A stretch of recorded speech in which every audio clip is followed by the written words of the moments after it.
Hello and welcome, it's Chris from Christopher Holt Training. Welcome to this tutorial where we're answering the question, how do I strengthen my stomach muscles? This is a common question that I'm asked, and it's a common topic that I talk about with clients that I work with on a daily basis and in general conversation when I'm talking to people about health and fitness. So what we're going to talk about today is, first I'm going to go through this very little bit of theory, and then we're going to talk about 4 exercises that are going to put this theory into practice and give you much stronger stomach muscles. But before we get into that, I just want to mention my social media. So if you are on Twitter, Facebook, Instagram, or YouTube, please do come along to any of these platforms, like and follow. It would be great to have you there. If you enjoy this video, please pop a comment below. If you've learned something new, please pop a comment below.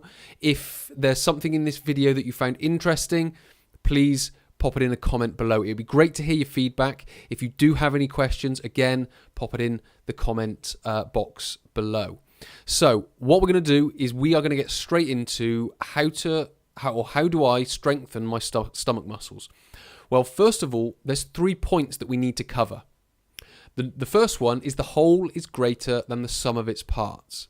So what we need to think about are the exercises that we're doing. Most exercises like sit-ups, crunches, lateral bends, back extensions, those type of exercises, they're working individual muscles, which is making the parts stronger, but that doesn't necessarily mean the whole is becoming stronger.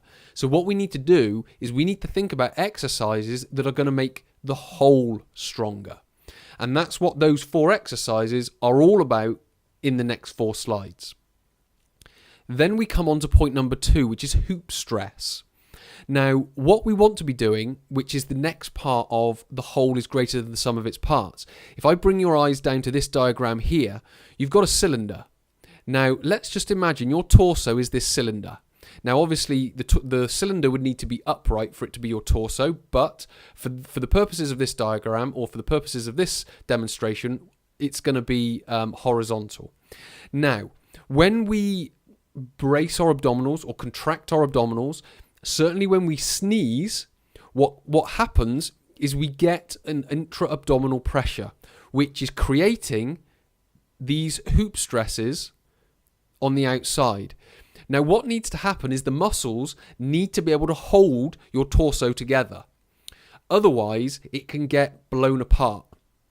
So, what we have is muscles, which is the third point, are divided into sections with tendons and fascia. So, many people want a stronger core for the vanity reasons. But when we look at it from a functional perspective, a rehabilitation perspective, and a performance perspective, we've got these for a specific reason.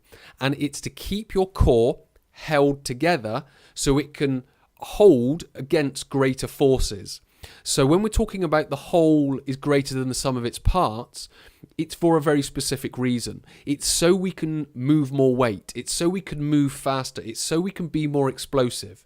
It's also, from a rehabilitation perspective, so we can protect our spine, so we can protect our internal organs, so on and so forth.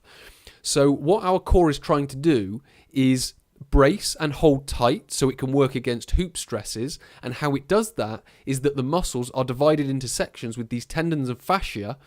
Now, what most people think is because it's divided up into all these sections, we need to work these sections individually. And that would then make you think, well, I need to do sit-ups, crunches, side bends, twists, lateral bends, and back extensions.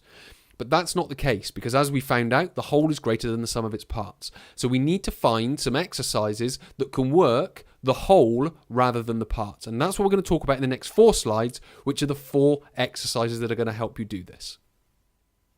Exercise number 1 is the plank. Now, you're probably thinking, the plank, I've done that 1,000 times before.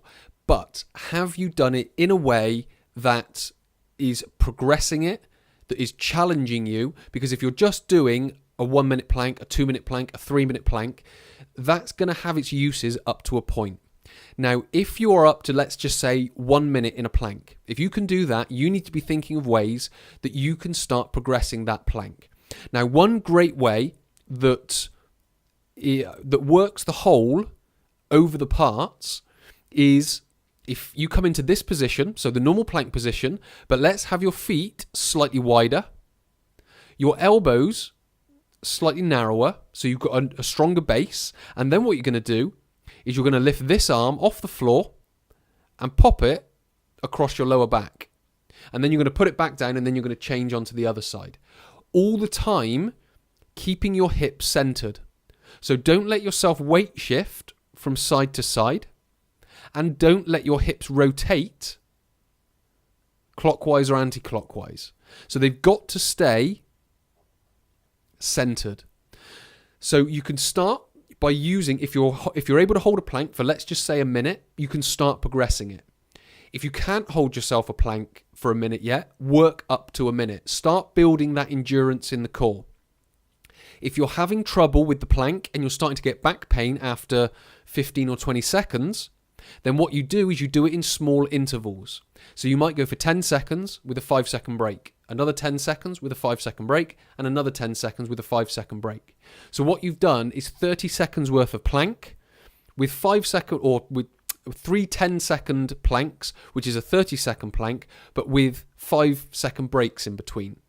So you've got there 3 different types of plank that are going to work the whole over the parts, which is going to work the abdominals and the obliques to the side, and what is going to start strengthening your stomach muscles.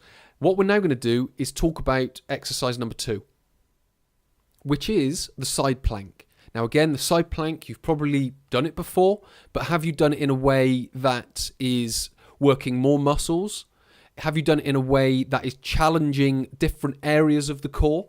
Because we've got a few progressions that we could do for the side plank, but first we have to think about, can we hold the side plank for 1 minute?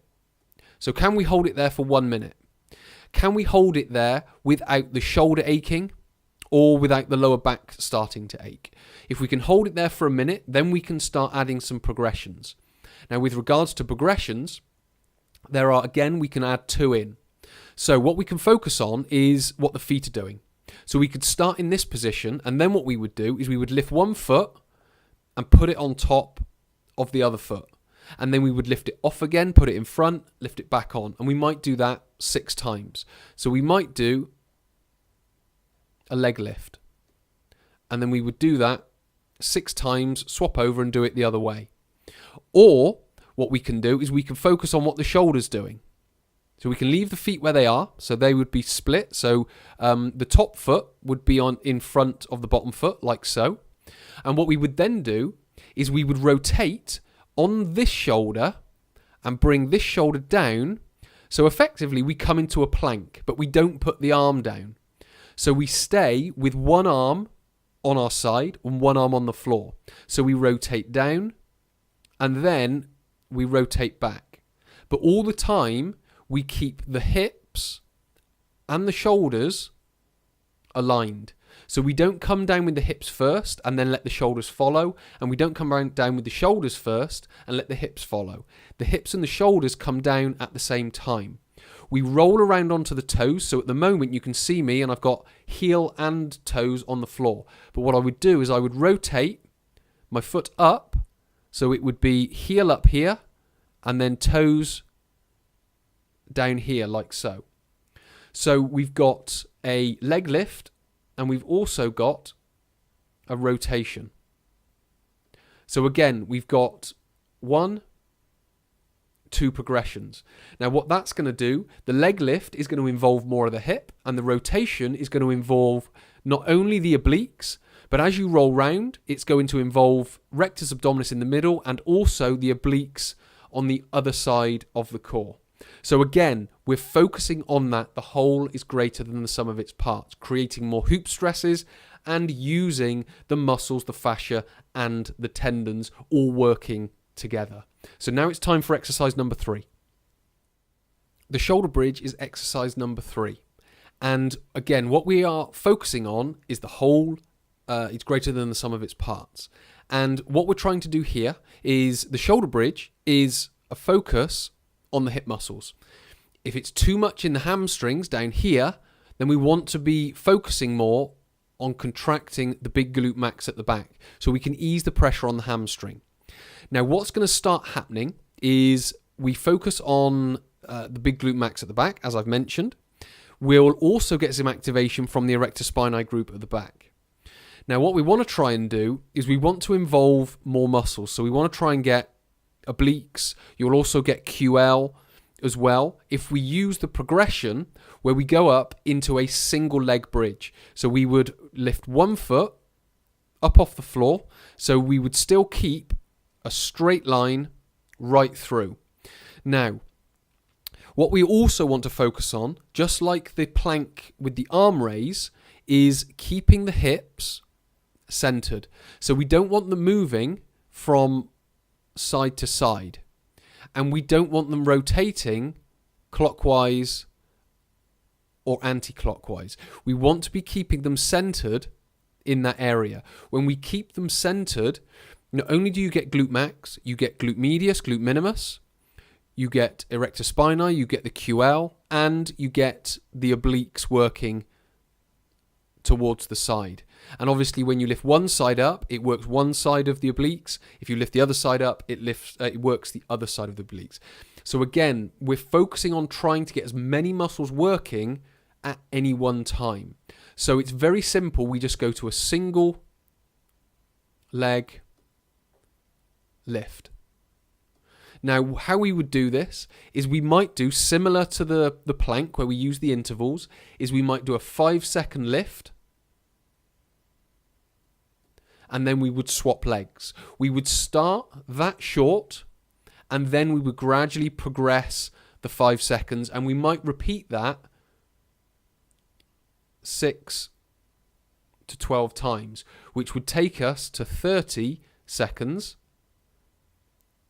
to 1 minute in duration. Now, all through that, what we want to be focusing on is this area here. If the hamstrings become dominant, then we want to try and take it away from the hamstrings and put it into the hips. So it's reduce the time, make sure it's in the hips, and as you start to fatigue in the hips, you would then stop and then gradually progress that over time. So now we're going to move on to exercise number 4. The bird dog is exercise number 4. Now, what this exercise is going to do is this is going to bring greater stability to the down hip, and if we go across the body, the down arm. So it's going to create, if you can imagine, that's my hips and that's my back, shoulders across the top, hips across the bottom. What it's going to do is it's going to bring greater stability across the body. And then when we lift the other arm and leg, it's going to bring greater stability across the body, from shoulder to hip, from hip to shoulder. Now, what this greater stability is going to do is not only is there going to be mild activation through this area and through these areas, but also this greater stability is going to allow our body to express greater strength, because the foundation of stability is going to be greater below it. So what we're doing with this exercise is building a stronger foundation. So what we want to be focusing on with regards to how we do it is, again, we want to be centering the hips and the shoulders. So when we lift our arm and leg, we don't want the shoulder to rise and we don't want the hip to drop. We want to be keeping them level throughout. We want to be keeping the natural S curve in the spine, and we don't want weight shifts from right to left. We want to be focusing on keeping, again, the hips, the shoulders and the torso nice and centered. So as we're doing that, we are holding the hip stable and the opposite shoulder stable, which is going to give us that foundation. So if you can imagine, you've got a pyramid. Down here is the stability. That's going to give us the foundation for the strength to go on top. So all we would do is we would be focusing on keeping this for 12 reps.